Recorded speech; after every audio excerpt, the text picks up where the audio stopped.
Jambo na karibu mpenzi mtazamaji na karibu katika Dira ya Hope TV. Jina leo, jina langu ni Dolly Mwirigi Mbuvi na ananisaidia katika lugha ya ishara anafahamika kama Boniface Mwirigi Sadakta. Na tunaanza na taarifa kwamba sekta ya afya huenda ikaathirika hata zaidi baada ya maafisa huduma za kliniki kuungana na madaktari kote nchini katika mgomo kufuatia hatua ya serikali kuchelewesha kutekeleza mkataba wao utendakazi. Mgomo huo ambao umeingia siku ya 19 hii leo umepelekea kutatizo kwa huduma za matibabu katika hospitali kadhaa za umma nchini. Naila Sanjiru na mengi zaidi. Maafisa wa kliniki wameanza mgomo wao rasmi hii leo, huku mgomo wa madaktari unaoendelea nao pia ukiingia siku ya 19 na kupelekea huduma za matibabu kukatizika katika hospitali kadhaa za umma nchini. Muungano wa maafisa wa kliniki nchini KUSO ulikuwa umeipa serikali makataa siku 7 iwe imetimiza makataa waliotoa siku 21 zilizopita baada ya mahakama kutoa amri serikali ishiriki mazungumzo na maafisa hao. Kama chama tumeweza kuungana, tukaweza kuitana, tukasema hatuwezi kuwa tutavumilia shida ambazo pia zinaweza kusababisha wagonjwa wetu wale ambao wanahitaji huduma zetu kwenda wasipate huduma zile za afya ambazo zinahitajika. Basi tuko hapa kutamka kwamba tutaenda kwenye mgomo siku 7 zijazo iwapo hawatakuwa wamehakikisha kwamba wametii sheria order ile ambayo ilitolewa na court, na tuweze kuhakikisha kwamba tumesign CBA. La pili, tumesema kwamba wale ambao ni wafuasi wetu hawawezi kupata huduma ya afya kwa sasa kwa sababu ile NHF haifanyi kazi. Na kama hivyo ndivyo itakuwa idhini ama itakuwa kama ndiyo sheria, basi sisi tumesema kwamba hiyo itachangia sisi twende kwenye mgomo, kwa sababu hatuna fedha zingine ambazo tumeweza kuziwekeza kando na zile ambazo tunalipa katika NHF. Miongoni mwa makataa hayo ni kucheleweshwa kwa mishahara ya maafisa hawa kwa wakati walioahidiwa katika kandarasi za kazi zao, kutopandishwa cheo kazini kwa maafisa ambao wamehudumu kwa miaka mingi na wana tajriba za kutosha tangu ugatuzi mwaka 2013, kupewa kandarasi zisizo za kudumu na kucheleweshwa wanapopata kuzisaini upya, kutoajiri maafisa wengine wa kliniki hasa waliofuzu maajuzi, kutotekelezwa kwa mkataba huo wa uajiri maarufu CBA kutoka mwezi wa Disemba katika mwaka 2017, bima ya afya kwa maafisa hao wa kliniki kuangaziwa kuwa kidai wamekuwa kidhalilisho miongoni mwa makataa mengine. It's unfortunate that there is nothing that we raised in the petition has been addressed in the last 14 days. And therefore, last week we engaged our members across the country, and last evening the National Advisory Council of the Union made a decision that we are calling for a strike and that we have to issue a 7-day strike. The strike to commence on Monday, that is after the midnight of Sunday. The most unfortunate thing about this is that we have given the government enough time. We have tried diplomacy. We have followed the law. We have gone to the Ministry of Labor. We did conciliation. It failed because the government was not committed. Vilevile waliitaka Wizara ya Afya na Baraza la Magavana kutafuta suluhu la haraka kupatikana kwa maafisa hao katika kila kaunti, huku wakielezea kutoridhishwa kwao na jinsi serikali kupitia Wizara ya Afya imekuwa ikipuuzilia matakwa yao. Licha ya mahakama kuamuru serikali kushiriki mazungumzo na maafisa wa afya wakiwemo madaktari, maafisa wa kliniki wamesema hilo halikufanyika na limewapeleka daktari kushiriki mgomo wa siku 19 sasa. Hata hivyo, muungano wa maafisa wa kliniki wameitaka Wizara ya Afya kufuata mwongozo uliotolewa na tume ya kuajiri maafisa wa umma mwaka 2020 na hatimaye kukamilishwa kwa mazungumzo ya muda mrefu ya mkataba wa CBA ambao ulisimama tangu mwaka 2017. Kuhusu kupitia mwenyekiti wa Peterson Mashara wamesema wamefuata hatua zote zilizostahiki hadi kutoa notisi ya mgomo, lakini bidii zao hizo ziliambulia patupu na kuacha bila la kufanya ila kuungana na madaktari katika mgomo ulioingia siku ya 19 leo. Nikiripotia Dira ya Hope TV, langu jina ni Elias Wanjiru.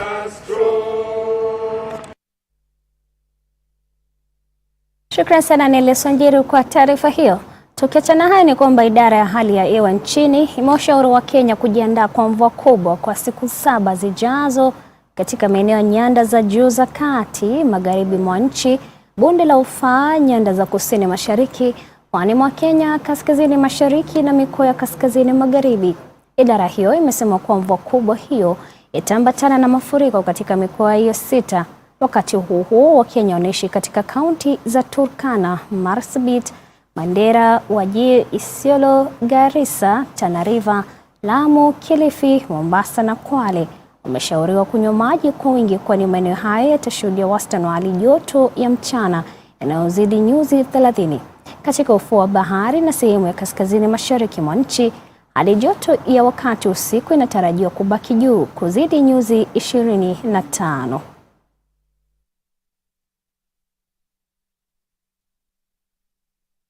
Na wasichana wengi katika maeneo ya ufugaji kaunti ya Pokot Magharibi wanakabiliwa na ukosefu wa sodo za kujisitiri na kulazimika kuacha shule, huku wengine wakikosa shule kabisa mara tu wanapoanza mzunguko wa hedhi kutokana na ukosefu wa sodo. Umaskini na ukosefu wa hamasisho kuhusu manufaa ya taulo za hedhi umebainika kuwa chanzo kikuu cha mahangaiko kwa wasichana wadogo walioanza kupata hedhi na kina mama. Wabunge kutoka kaunti ya Pokot Magharibi sasa wanamtaka waziri wa jinsia Aisha Jumwa kushinikiza utoaji wa fedha zilizoahidiwa na serikali. Mwakilishi wa wanawake katika kaunti ya Pokot Magharibi, Rael Kasiwai, ametoa wito kwa viongozi kuingilia kati swala hilo, akisema kuwa limeathiri elimu ya mtoto wa kike Pokot Magharibi, huku akitaka serikali ya kaunti kutenga fedha kununua sodo na kuzisambaza shuleni kupitia makadirio yake ya bajeti kila mwaka. Tunapanga naye. Na si shule hii peke yake. Kwa hivyo nataka nieleze waziri. Kwa sababu wakati mwingi anazungumza juu ya sanitary towels. Mara wanasema kwamba wale women reps walianza kupanga namna ya kusupply. Lakini ikakwama mahali. Ni mdomo tu bure watu kusema kuna hii vitu na hakuna. Kama hapa sasa ile blanketi imezeeka ndio watu nararua na mtoto anatumia hiyo. Kwa sababu hakuna. Mpaka sasa sangine tuende mfuko na kuanza kurokota kidogo na kutuma. Ndio hata wajue namna ya kufaa. Aje vile hata wajui. Lakini sasa wameanza kupick. Baadhi ya ile kazi ninayo kwa ofisi yangu ni kupeana sodo kwa wasichana wetu. Mwaka jana tulienda kwa president wetu tukaomba kwamba aweze kutupatia pesa ili tununue, ili mama kaunti zote, kaunti 47 tuweze kununua zetu na tupelekee wasichana wetu.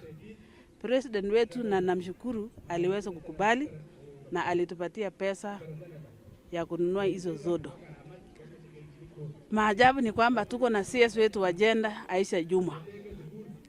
Aisha Jumwa amekalia hiyo tenders ama hizo pesa.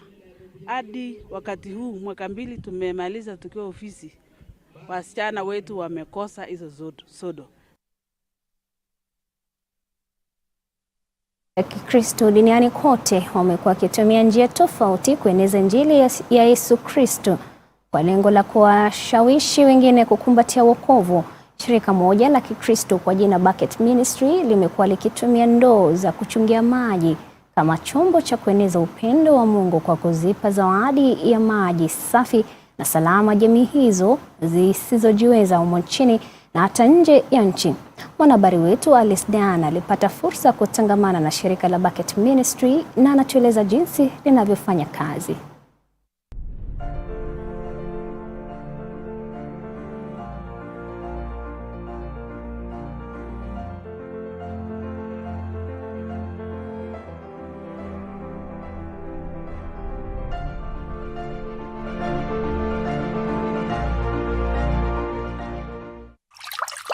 Upatikanaji wa maji safi na salama unaweza kuzuia magonjwa, ila maji safi yamesalia kuwa changamoto kwa wengi.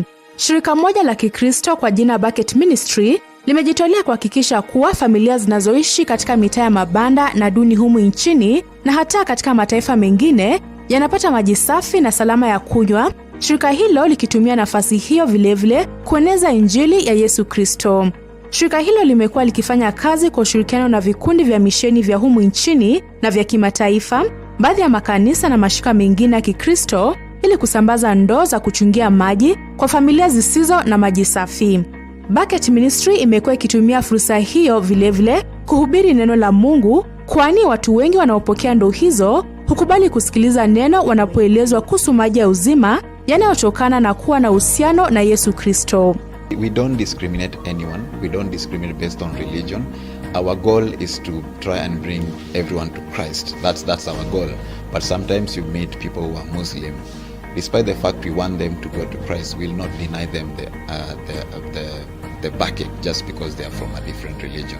So despite the fact our hopes are that they will join Christ and go to heaven, but we're still not going to deny them the gift of clean water. Baada ya kuanzishwa kwake mwaka 2012, shirika la Bucket Ministry lilianza huduma yake nchini Kenya mwaka 2018 katika mtaa wa mabanda wa Kibera kwa lengo la kuboresha afya na ustawi wa wakazi kwa kuhakikisha upatikanaji wa maji safi ya kunywa, vilevile kueneza Injili ya Yesu Kristo. Miaka kadhaa baadaye, shirika la Bucket Ministry limeeneza huduma yake katika maeneo mengine humu nchini, ikiwa ni pamoja na kaunti ya Machakos na maeneo ya Umasaini. Actually, we are all over Kenya. We are also in Shampole, in rural place, that's in around the Masai land. We are also in different places, but basically we are targeting many slums because we understand that's where there's the need of water. Because sometimes these waters that we get in the slums, they may end up mixing with sewages and other things. So we see there's a big need of water issues in the slums. So that's why we're basically targeting slum. Katika kaunti ya Machakos, familia 2000 tayari zimenufaika baada ya kupokea ndoo za kuchungia maji, huku shirika la Bucket Ministry likilenga kufikia familia zaidi. Nilipata fursa ya kuhudhuria zoezi moja la usambazaji wa ndoo lililofanyika katika kanisa la Champions of Christ Church International katika kijiji cha Sofia, eneo la Athi River, kaunti ya Machakos, mwezi wa Machi mwaka huu wa 2024. Wakazi 35 walijitokeza tayari kupokea ndoo hizo. First we identify slums, people places where there is need of water and they are drinking from contaminated water sources. So we identify that need of water issues in that area. Then after that, once we are done the assessment and everything and the budgeting is done, now when it's the day of distribution whereby they're coming to collect the buckets, we go per house, we divide them into different zones. So let's say today we are dealing with Sofia, so we'll count 200 houses from one zone. So we give them the tickets, then that ticket is a surety that they are scheduled to come and collect the bucket. Let's say if it's Friday, so that Friday, like today, they come and show us the ticket, then we will be able to give them the buckets. Yeah, because sometimes in slums when you do have a systematic way, there are people who can join any time, and that affects the budgeting, and also some people might end up not getting the gift that we're giving them. On a distribution day, what happens is people come, assemble here. The first thing is to show them, we call it filter functionality, whereby we teach them on how to use the filter. You can't give somebody something that they don't know how to use. So the first thing is to show them, just to illustrate how the filter works, and what they're required to do. Then we have M-Wash, whereby we teach them on how to wash their hands. Basically, it's just sanitation to show them what they're required to do, because there are different ways of washing hands. So the good thing, the bucket ministry is vast in that field. So we show them how to use to wash their hands. Then later on, there's a segment whereby we now preach the word. That's why we use tools like Jesus Film to try and bring people close to Christ. Lakini Yesu bado anaishi leo. Ndiye mtu wa kipekee aliyepata kuishi. Kuzaliwa kwake kulikuwa kwa kipekee. Biblia inatueleza kwamba alizaliwa na Bikira Maria. Baada ya kutazama filamu ya Yesu, kulikuwa na muda mfupi wa neno. Biblia hapa imejawa nini? Dhambi. Tunafanya mambo mazuri, tunasaidia watu, tuko na elimu, lakini bado tumerudia tu katika dhambi. Na baada ya hapo, wale ambao bado hawajampokea Yesu Kristo kama mwokozi wa maisha yao, walihimizwa kufanya hivyo. Kwa hivyo haya maji sio safi. Maisha yangu yalikuwa kama haya maji kabla nitambue Kristo Yesu. Biblia inasema namna gani? Utakapomkiri Yesu kwa kinywa chako kuwa ni Bwana na kuamini moyoni mwako kwa Mungu alifua katika wafu, wokovu utakuwa umepata.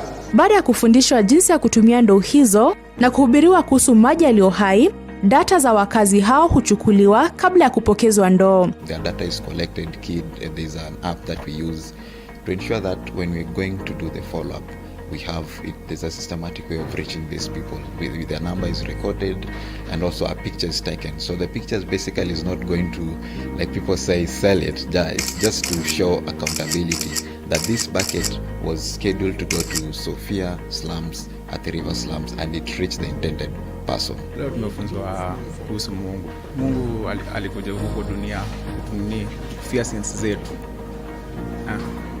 Alikuja kwa dunia kufia sins zetu. Alituokoa. Shirika la Bucket Ministry huwafuatilia wale ambao wamepokezwa ndoo nyumbani mwao kwa awamu 3 katika kipindi cha mwezi 1.5. Hii ni kuhakikisha wanatumia ndoo kama walivyoelekezwa, pamoja na kuendelea kueneza injili ya Yesu Kristo. Tumekuja kukutembelea kwa mara ya pili. Na kutembea kwetu siku ya leo ni kuangalia venye ndoo inafanya kazi, na kama filter ni block ama haija block. Na mara ya 3 tena uhusiano wetu ambao tulikuwa tumeanza na kuconfirm so far mahali ambao umefika. Na Pastor Ndoni katuambia kwamba asiyekuwa mwenye dhambi alifanya kwa mwenye dhambi, ndiposa nini? Ndiposa sisi tupate haki katika Mungu. So kupata haki inamaanisha kwamba sisi tumefanyika kwa wana wa Mungu. Tunapofanyika kuwa wana, tuna uwezo wa kuomba chochote kile ambacho tunahitaji kwa nani? Kwa Mungu. Wakati mmoja nilitembelewa na wageni, wakanikumbilia juu ya ndoo, na nikaondoka nikaenda mahali walikoniita, tukaenda nikapokea hiyo mradi ya ndoo. Alinipata kama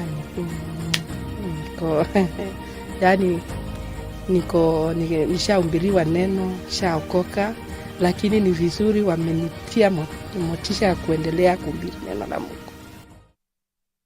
Bendeta Dira ni mmoja wa wale ambao hawajanufaika tu na kuweza kupata maji safi ya kunywa na matumizi ya nyumbani, bali pia maisha yake ya kiroho yameweza kukuzwa. Kulingana na mchungaji John Gikonyo anayefanya kazi na Bucket Ministry katika eneo la Athi River, 40% ya walionufaika na ndoo za kuchungia maji katika eneo hilo wamempokea Yesu Kristo. We have seen the tremendous hand of God in the community, because as we do the follow-ups, we also invite them to churches. And as the Bucket Ministry, we are not a church. So we collaborate with the churches and seek pastors, reminding them we have done our part as missionaries, but we are releasing these people, the new converts, into your churches. Is that we are able to begin home fellowships. Home fellowships is helping us on reaching more. Askofu Agnes Muli kutoka kanisa la Champions of Christ Church International, mojawapo ya makanisa ambayo yameshirikiana na shirika la Bucket Ministry, anasema kuwa shirika hilo limesaidia pakubwa katika kubadilisha maisha ya wenyeji, na pia makanisa eneo hilo yameshuhudia kuongezeka kwa waumini. Can you imagine, it is a very powerful kind of a tool to spread the gospel, because this kind of a gospel, like you call people even in a crusade and you have nothing to offer, The economy, at the times we are living, the economy is so much affected, and the people are, in dire need. They have nothing to eat. They have nothing, to show. Even out of that, God, you are telling them He can provide. But with the bucket ministry, it also connects you. You have an access to their house. Without this powerful tool, I want to tell you, the times we are living, you cannot enter into somebody's house. But with the bucket ministry, you become partners, and now you tend to have an access to their houses. And when you are making a follow-up, whether they know how to use it, that is where you are doing a follow-up. And many souls are getting reached, and they are changing in a very mighty way. Naomba Yesu unisamehe makosa yote na dhambi. Leo hii nimefungua moyo wangu. Alice Diana kutoka kijiji cha Sofia, eneo la Athi River, kaunti ya Machakos.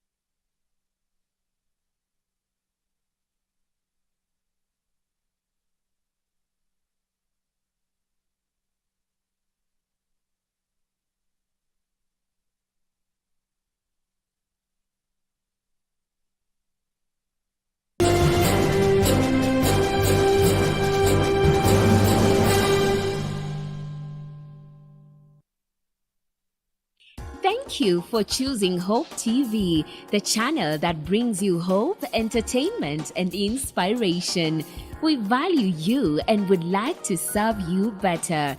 Talk to us by scanning this QR code on your screen, or go to our social media page at Hope TV Kenya and click on the survey link by the name Hope TV Survey. It will just take a few minutes but means the world to us. We value your feedback. Hope TV, look and live.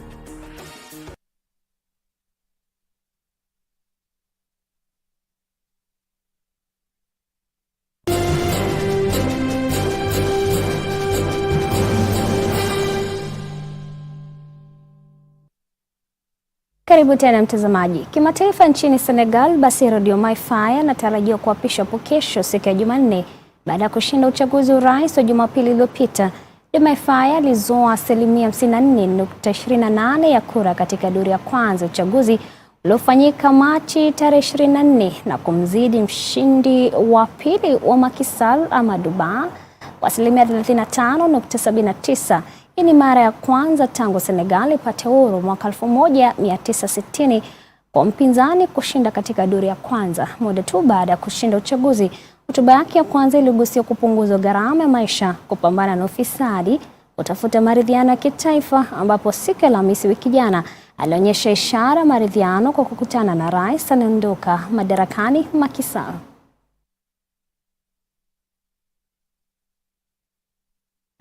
Na michezoni ni kwamba SS Assad ilifuzu kwa robo fainali ya kombe la FKF kwa kushinda Denmark mabao 5-4 katika mikwaju ya penalti ya baada ya mechi hapo jana Jumapili. Mechi hiyo ilimalizika kwa sare ya 1 katika muda wa kawaida. Wakati huo katika uwanja Mamboleo, AFC Leopards waliibuka washindi kupitia bao pekee la Casey Odhiambo dakika 57. Na Kariobangi Sharks waliibuka washindi kwa mabao 2-1 dhidi ya Ulinzi Stars kwenye uwanja wa Police Sacco.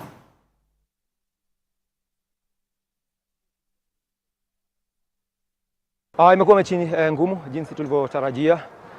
Lakini nahisi kwamba ni mechi ambayo tulikuwa na uwezo mkubwa na nafasi kubwa pia vile vile ya kuweza kupata ushindi. Tumetengeza nafasi si haba, lakini vile vile ule ugonjwa tu ambao umekuwa ukitusumbua wa kuweza labda kuzitumia nafasi ambazo tunatengeza kwa mechi hivi leo pia umeonekana kwa vile tujaweza kutumia nafasi nyingi ambazo tumetengeza. Dakika ya mwisho basi utepetevu kidogo, tumelaza damu katika dakika mbaya kwa mechi, tukapatia nafasi ya kupata lile goli na basi ikawa ni vigumu sana kuweza kurejea kwa mechi. Labda niseme kwa maana tumefunga dakika 7 za mwisho, na pia mpira ukaongezwa dakika zingine 8. Sasa tumekuwa na dakika kama 15 za mchezo. Inadhihirisha labda kuna kitu ambacho tumeanza kufanya kwa uwezo ambao unaonekana. After the previous match Gor Mahia, nilipredict nikasema the next match itakuwa ngumu zaidi because tunajuana, we are from the same locality, we actually from the same table, we eat together. So nilikuwa nimepredict kwa ngoma itakuwa ngumu, and as seen we got a first win to lead for the first I think 15 minutes to hold, lakini experience was a real factor in this match. Na mwisho wa taarifa zetu jioni leo, mpenzi mtazamaji, shukrani za dhati kwa kuwa nasi tangia mwanzo na pia kwa wote waliweza kufanikisha taarifa hizi. Tupatane kesho panapo majaliwa. Jina langu ni Dolly Mwirigi Mbuvi na mtafsiri wetu wa lugha ishara amekuwa ni Boniface Moridhi. Kwa na usiku mwanana.